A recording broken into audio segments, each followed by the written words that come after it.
નમસ્તે બાળકો, કેમ છો? બધા જ બાળકો મજામાં હશો. આશા રાખું કે દરેક બાળક રોજે રોજના વિડીયો જોતા હશે. આજે આપણે સ્વાધ્યાય 1.1 પછી જે આવે છે તેના વિશે અભ્યાસ કરીએ. હવે આપણો ટોપિક છે પૂર્ણાંકોના સરવાળા વિશેના ગુણધર્મો. ગુણધર્મોમાં આપણે સમૃદ્ધતાનો ગુણધર્મ, ક્રમનો ગુણધર્મ, જૂથનો ગુણધર્મ, વિરોધી સંખ્યા અને જીરોનું અસ્તિત્વ આટલા ગુણધર્મો વિશે અભ્યાસ કરીશું. સૌથી પહેલા પૂર્ણાંકોના સરવાળા વિશેના ગુણધર્મોમાં તમારે પરીક્ષામાં આનો એક્ઝામ્પલ આવે છે કે ગુણધર્મનો ઉપયોગ કરીને કિંમત શોધો. એમાં તમને ગુણધર્મો કઈ જગ્યાએ કેવી રીતે વાપરવો તે આવડતો હોવો જોઈએ. બીજું પૂછાય છે ખાલી જગ્યામાં કે MCQમાં આપણને રકમ આપી હોય અને એવું કહે કે આમાં રકમમાં કયા ગુણધર્મનો ઉપયોગ થયો છે તો આપણને ખ્યાલ હોવો જોઈએ. સૌથી પહેલો આપણે ગુણધર્મ ભણીએ છીએ સમૃદ્ધતાનો ગુણધર્મ. બોલવામાં પણ ડિફિકલ્ટ લાગે છે. સમૃદ્ધતાનો ગુણધર્મ યાદ રાખવો એટલે એકદમ ઈઝી. કેવું બચ્ચો કે કોઈ પણ બે સંખ્યાનો તમે સરવાળો કરો અને જો જવાબ તમને મળે, હવે કોઈ બે સંખ્યાનો તમે સરવાળો કરો તો તમને જવાબ મળવાનો છે, તો આપણે એવું કહી શકીએ કે ભાઈ એ દાખલામાં એ રકમમાં સમૃદ્ધતાનો નિયમ લાગુ પડે છે.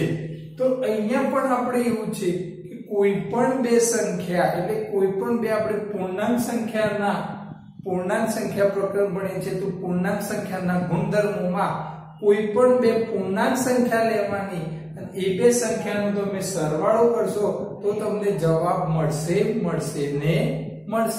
તો અહીંયા આપણે જોઈએ કે સમૃદ્ધતાનો નિયમ શું કહે છે બચ્ચો? કોઈ પણ બે પૂર્ણાંક સંખ્યાઓનો સરવાળો પૂર્ણાંક સંખ્યા જ મળે. એટલે તમે કોઈ પણ બે પૂર્ણાંક સંખ્યા લેશો, એમનો સરવાળો કરશો, જે જવાબ મળશે એ કેવું હશે? પૂર્ણાંક જ. કારણ કે પૂર્ણાંકમાં ધન, ઋણ અને શૂન્ય સંખ્યાનો સમાવેશ થાય છે. હવે તમે કોઈ સંખ્યાનો સરવાળો કરશો તો જવાબ કાં તો ધન આવશે, કાં તો શૂન્ય આવશે, કાં તો ઋણ આવશે. આ ત્રણ સિવાય બીજું કોઈ આવશે બચ્ચો? ના. તો અહીંયા આપણે ઉદાહરણ આપ્યું છે સમજાવવા માટે કે -4 + 6 આ બંને પૂર્ણાંક હતી. -4 પણ પૂર્ણાંક, 6 પણ પૂર્ણાંક. આ બંનેનો આપણે સરવાળો કરીએ છીએ એટલે વચ્ચે વત્તા. આવું જોઈએ તો વત્તા ઓછા ઓછા, પછી જે થાય વચ્ચે તો વત્તા ચિહ્ન હતું બચ્ચું. તો 6 અને 4 ની બાદબાકીમાં જવાબ કેટલો મળ્યો? 2. તો જે જવાબ મળ્યો પૂર્ણાંક મળ્યો કે ના મળ્યો? મળ્યો. બીજું ઉદાહરણ જોઈએ. -2 + 3.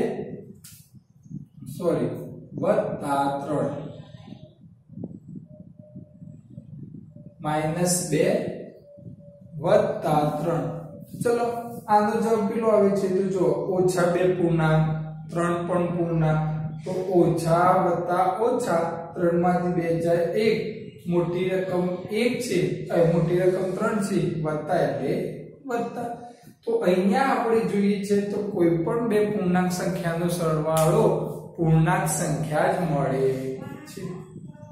બીજો ગુણધર્મ ક્રમનો ગુણધર્મ.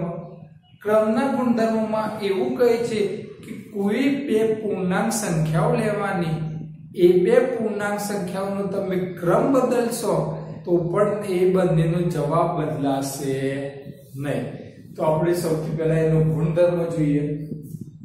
કોઈ પણ બે પૂર્ણાંક સંખ્યાઓનો સરવાળો ગમે તે ક્રમમાં કરવામાં આવે તો પણ તેમનું પરિણામ સરખું જ મળે છે.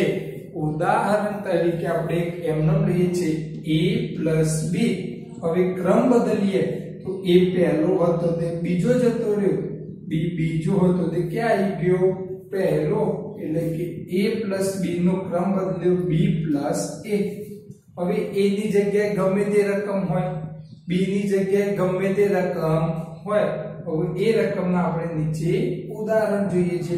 તો ચલો a એટલે 2 + 3, ચલો એનો ક્રમ બદલીએ તો કેવું થઈ ગયું 3 + 2.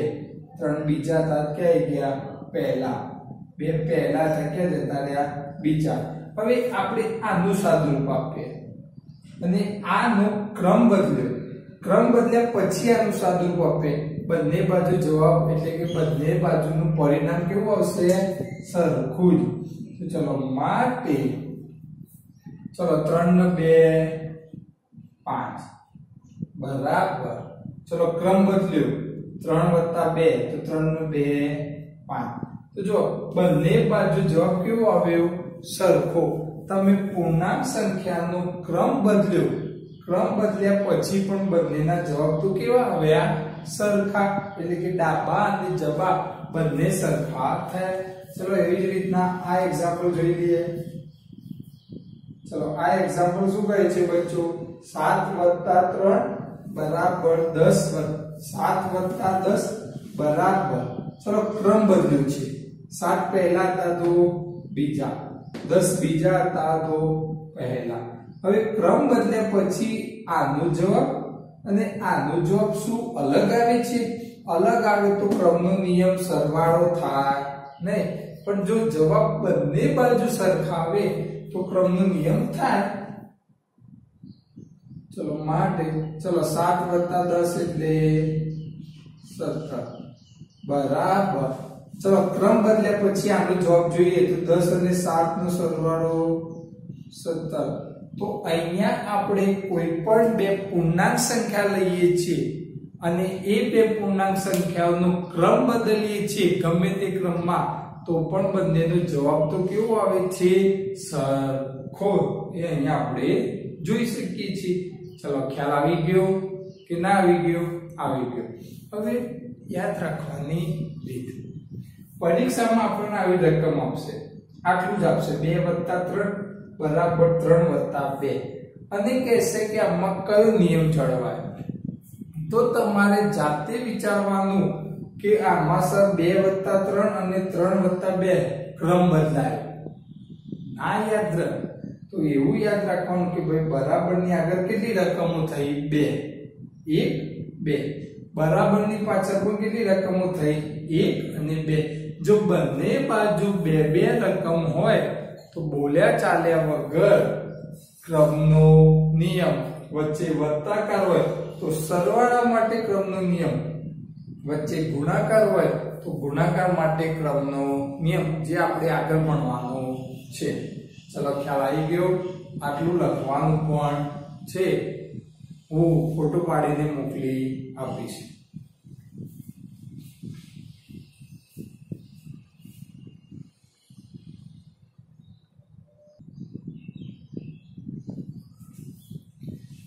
નેક્સ્ટ ગુણધર્મ જૂથનો ગુણધર્મ. જૂથના ગુણધર્મમાં આ સમજાય પહેલા હું તમને આપણે ગુજરાતી ભાષામાં સમજાવી લઉં. જૂથ એટલે કે કોઈ પણનું આપણે જે જૂથ બનાવીએ છીએ એને આપણે જૂથ કહીશું. જેમ કે આપણા ક્લાસમાં 3 પાક્કા મિત્રોની વાત કરીએ. 3 પાક્કા મિત્રોમાં નામ આપીએ, એક મિત્ર, બીજો મિત્ર, ત્રીજો મિત્ર. 3 મિત્રોની વાત છે. હવે જૂથ બનાવવાની વાત છે તો પહેલો અને બીજો મિત્ર પાક્કા થઈ જાય છે અને ત્રીજા મિત્રને કહે છે કે તું હાલ અમારો ભાઈબંધ નહીં. એટલે ત્રીજા મિત્રને એમને શું પાડી દીધો અલગ. કોણે જૂથ બનાવ્યું? પહેલા બંને. હવે થોડી વાર થઈ એટલે પહેલો મિત્ર કહે છે કે મારે ત્રીજાને ભેગું એટલે કે જૂથ બનાવવું છે. તો ભેગા કોણ થઈ ગયા? પહેલો અને ત્રીજો મિત્ર. બીજા નંબરનો તો એને શું કહેશે? ભાઈ તું અલગ થા. હવે એવું થયું કે જૂથમાં બીજો અને ત્રીજો મિત્ર ભેગા થઈ ગયા અને પહેલા મિત્રને કહેશે કે ભાઈ તું અલગ થા. તો આવી રીતના કોઈ પણ બેના શું બન્યા? જૂથ. હવે અહીંયા તમે કોઈ પણ બેના જૂથ બનાવશો અને એ જૂથોનું સાદુરૂપ આપશો તો બંને બાજુ જવાબ તમને કેવો મળશે? સરખો. એવું કહી શકે કે જૂથના ગુણધર્મોમાં પૂર્ણાંક સંખ્યાના સરવાળાના નિયમનું પાલન થાય છે. તો અહીંયા જૂથના ગુણધર્મો આ કે તમારે લખેલું યાદ રાખવાનું નથી, ફક્ત સમજવા માટે હું અહીંયા લખું છું કે કોઈ પણ ત્રણ પૂર્ણાંક સંખ્યાઓના કોઈ પણ ત્રણ તમારે શું લેવાની? પૂર્ણાંક સંખ્યાઓના સરવાળા માટે ગમે તે બે સંખ્યાનું મેં કીધું પહેલા અને બીજાનું જૂથ બનાવો અથવા પહેલા અને ત્રીજાનું જૂથ બનાવો અથવા બીજું અને ત્રીજાનું જૂથ બનાવો તો કોઈ પણ બે સંખ્યાઓનું જૂથ બનાવી તેમના સરવાળામાં ત્રીજો પૂર્ણાંક ઉમેરતા પહેલા બેનું જે જૂથ બનાવ્યું એ બંનેનો સરવાળો કરવાનો, એ બંનેના સરવાળામાં ત્રીજો જે જૂથ છે એ ઉમેરતા પરિણામ સરખું જ મળે છે. યાદ રાખવાની રીત, ચલો અહીંયા જૂથ કોનું હતું બચ્ચો? જુઓ તો જે કૌંસમાં હોય ને એમનું જૂથ હોય. તો અહીંયા જૂથ કોનું હતું? બી અને સી નું. એ ભાઈ એકલા હતા. બી અને સી નું શું હતું બચ્ચો? જૂથ. તો બરાબર હવે જૂથ બન્યું. હવે કોનું જૂથ બન્યું? તો એ અને બી નું. સી ભાઈ ને શું પાડ્યા? અલગ. તો આ થયું. હવે એ અને બી પછી એ કહે છે કે મારે એ અને સી સાથે જવું છે, તો એ અને સી સાથે પણ જઈ શકે, કઈ ફરક પડે નહીં. જો તે કોઈ પણ બે નું જૂથ બનાવવાનું, એ બે ના જૂથમાં ત્રીજો જે પૂર્ણાંક સંખ્યા હોય એનો સરવાળો કરવાનો. આ લાઈન યાદ નથી રાખવાની, સમજવા માટેની છે કે એ ની જગ્યાએ ગમે તે રકમ હોય, બી ની જગ્યાએ ગમે તે રકમ હોય, સી ની જગ્યાએ ગમે તે રકમ હોય. ચલો ઉદાહરણ 1 જોઈએ. ચલો 2 વત્તા, ચલો કૌંસમાં 3 વત્તા 5 બરાબર. ચલો અહીંયા જૂથ બનાવે, ગમે તે એકનું જૂથ બનાવો. તો ચલો 2 અને 3 નું જૂથ બનાવવું છે તો પણ ચાલે, 2 અને 5 નું જૂથ બનાવવું છે તો પણ ચાલે. તમને જે મગજમાં યાદ આવે તે. મને મગજમાં યાદ આવ્યું તો હું 2 અને 3 નું જૂથ બનાવ્યું. ચલો 2 વત્તા 3 અને વત્તા 5. હવે આ બાજુનું સાદુરૂપ આપો, અહીંયા સાદુરૂપ આપો. બંનેના જવાબો જો અલગ આવે તો જૂથના ગુણધર્મોનું પાલન થાય નહીં, પણ સરખા આવે તો જૂથના ગુણધર્મોનું શું થાય? પાલન. સરખા જ આવશે. ચલો ચેક કરીએ. ચલો 2 વત્તા, સૌથી પહેલા કૌંસનું સાદુરૂપ અપાય. તો ચલો 5 વત્તા 3 તો 5 ને 3 8. ચલો માટે ચલો 2 વત્તા 8 એટલે 8 નો 2 10. ચલો ખ્યાલ આવે છે? ઓકે. ચલો એવી જ રીતના આપણે અહીંયા જૂથ બદલ્યું, 2 અને 3 નું જૂથ કર્યું અને 5 ને એકલા આપ્યા, એકલા પાડ્યા. જોઈએ આનું સાદુરૂપ આપીએ છીએ, શું 10 આવશે? ચલો પહેલા કૌંસનું સાદુરૂપ અપાય. 3 ને 2 5 ને વત્તા 5 બરાબરના બરાબર 5 ને 5 10. તો અહીંયા આપણે બે રકમનું જૂથ બદલ્યું, 2 ને 3 નું. અહીંયા 3 ને 5 નું હતું, અહીંયા 2 ને 3 નું જૂથ બનાવ્યું, સાદુરૂપ આપ્યું. જવાબ કેવો આવ્યા? સરખા. તો કોઈ પણ બે પૂર્ણાંક સંખ્યાનું જૂથ બનાવીને ત્રીજો પૂર્ણાંક સંખ્યા ઉમેરતા પરિણામ સરખું જ મળે છે. ચલો એક ઉદાહરણમાં 50% ખબર પડી. બીજું ઉદાહરણ જોઈએ. ચલો સૌથી પહેલા અહીંયા જૂથ કોનું છે બચ્ચો? 3 અને 4. તો બરાબર હવે કોઈ પણ નું જૂથ બનાવો. તમે 5 અને 3 નું પણ બનાવી શકો, 5 અને 4 નું પણ બનાવી શકો. આપણે અહીંયા 2 અને 3 નું બનાવ્યું હતું. આ એક્ઝામ્પલમાં 5 અને 4 નું બનાવ્યું. તો 5 વત્તા 4 વત્તા 3. ચલો આનું સાદુરૂપ આપીએ અને આનું સાદુરૂપ આપીએ. સૌથી પહેલા કૌંસનું સાદુરૂપ અપાય. ચલો 5 વત્તા, ચલો 4 અને 3 નો સરવાળો 7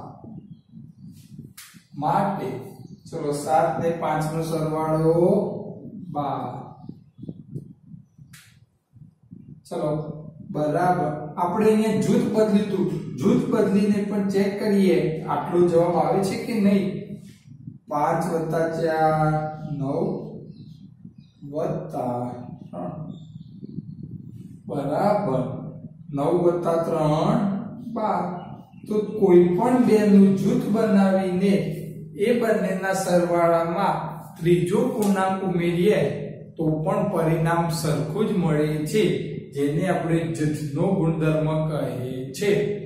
ક્રમનો ગુણધર્મમાં બરાબરની આગળ બે રકમ, બરાબરની પાછળ બે રકમ. જૂથના ગુણધર્મમાં બરાબરની આગળ 1 2 ને 3 રકમ, બરાબરની પાછળ પણ 1 2 ને 3 રકમ. આ રીતે તમે યાદ રાખી શકો છો. હવે નેક્સ્ટ આગળના બે ગુણધર્મનો અભ્યાસ કરી લઈએ.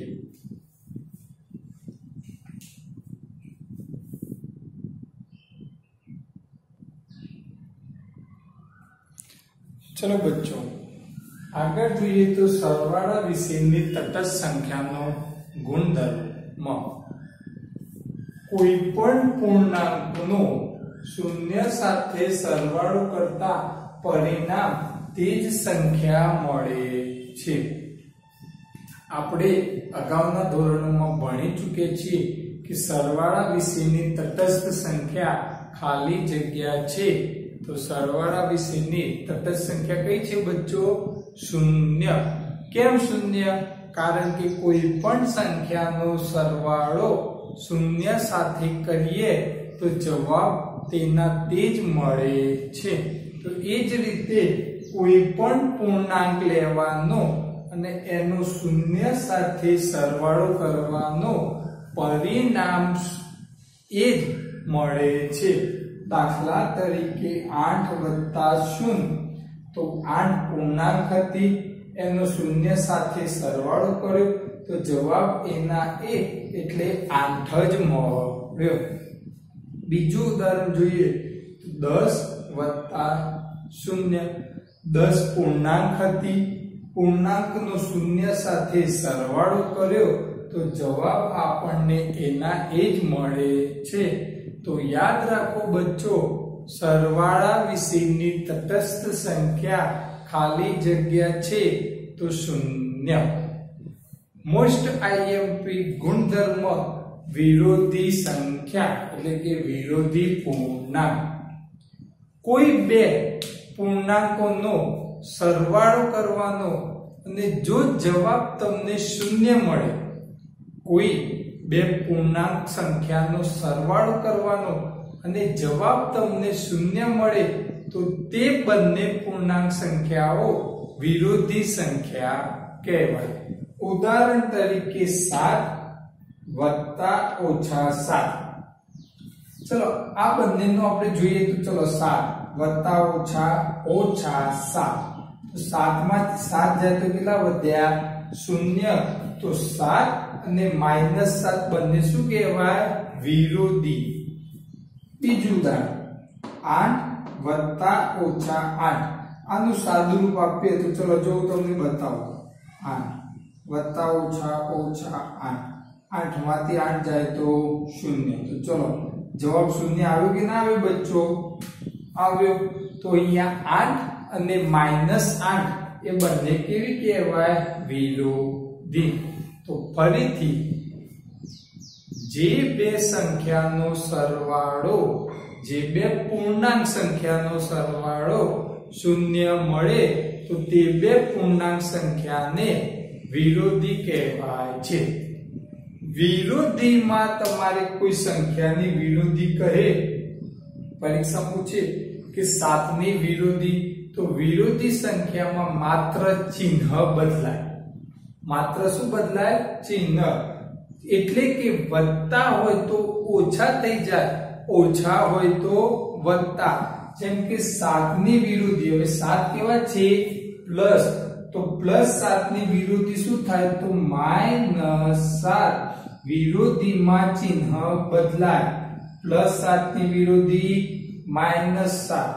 ચલો બીજું ઉદાહરણ જોઈએ તો 8 ની વિરુદ્ધી ખાલી જગ્યા છે તો 8 પ્લસ 8 છે તો પ્લસ 8 ની વિરુદ્ધી માઈનસ 8 વિરોધીમાં માત્ર ચિહ્ન બદલાય છે બીજું કઈ થાય નહીં ત્રીજું ઉદાહરણ જોઈએ તો -5 ની વિરુદ્ધી હવે -5 તો માઈનસ ના પ્લસ અને 5 હવે આપણે +5 લખીએ કે ના લખીએ કઈ ફરક પડતો નથી તો વિરોધીમાં માત્ર શું બદલાય ચિહ્ન ચલો +4 ની વિરુદ્ધી -4 +2 ની વિરુદ્ધી -2 -8 ની વિરુદ્ધી તો -8 ની વિરુદ્ધી +8 માત્ર વિરોધીમાં ચિહ્ન બદલાય આટલું યાદ રાખવાનું બીજું કઈ જ યાદ રાખવાનું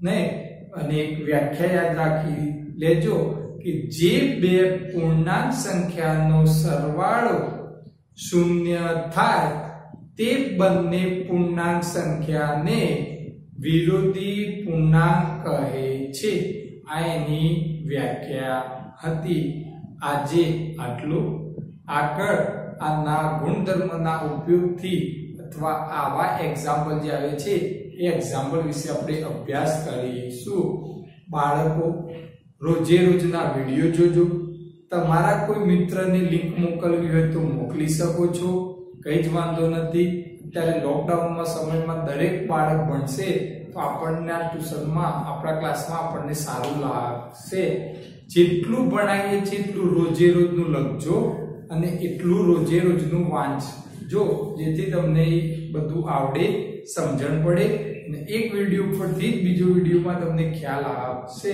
તો આજે આટલા પૂર્ણ જાહેર કરીએ છીએ ઓકે બચ્ચો થેન્ક યુ